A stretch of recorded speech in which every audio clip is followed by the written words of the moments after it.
weekly update. Last week I told you that I would be having a number of meetings, and I would like to now give you an update on those meetings. Of course, by now, you know that the superintendent for instruction for the state of North Carolina, Kathy Truitt, met with community leaders last Tuesday in Franklin and announced that the state was allocating $62 million for the new high school.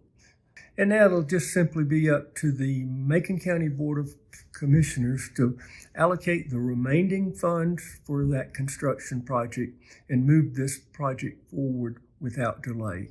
I also attended the Transportation Advisory Committee meeting of the Southwestern Regional Planning Commission on Monday night and heard a report from the Division 14 engineers about the progress on reopening the Gorge Road. Wanda Alston, the Division 14 engineer, indicates that they believe that road will be opened around February the 9th. That is a Friday.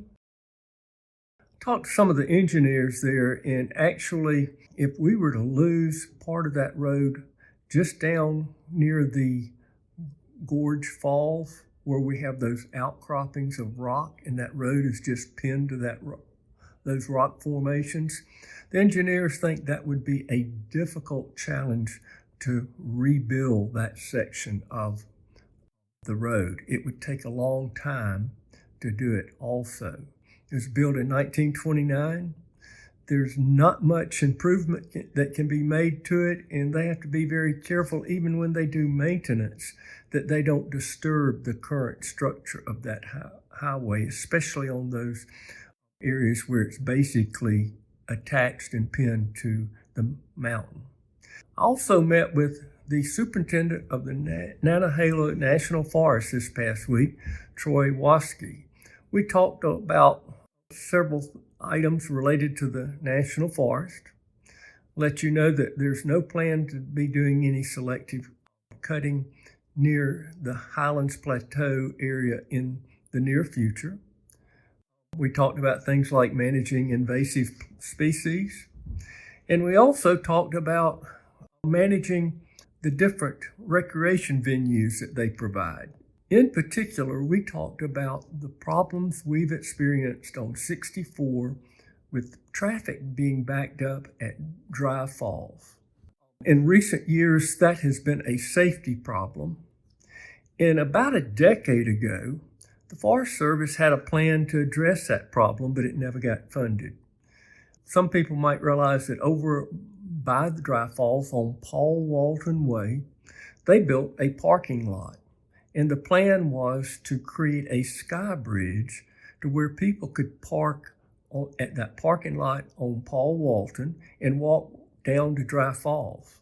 It's a very ambitious plan, but Superintendent Waskey has indicated to me that they are now moving forward with that project, and they're hoping that they can get funding from the federal government very soon.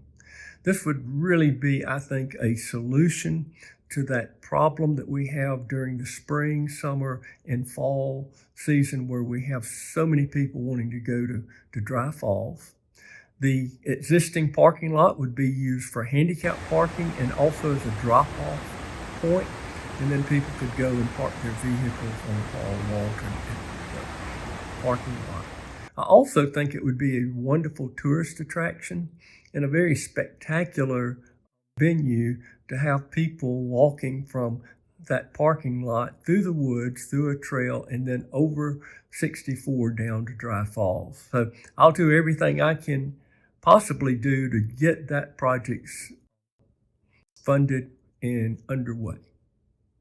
As always, I hope that you have a wonderful and productive week, and I will continue to be your mayor on duty.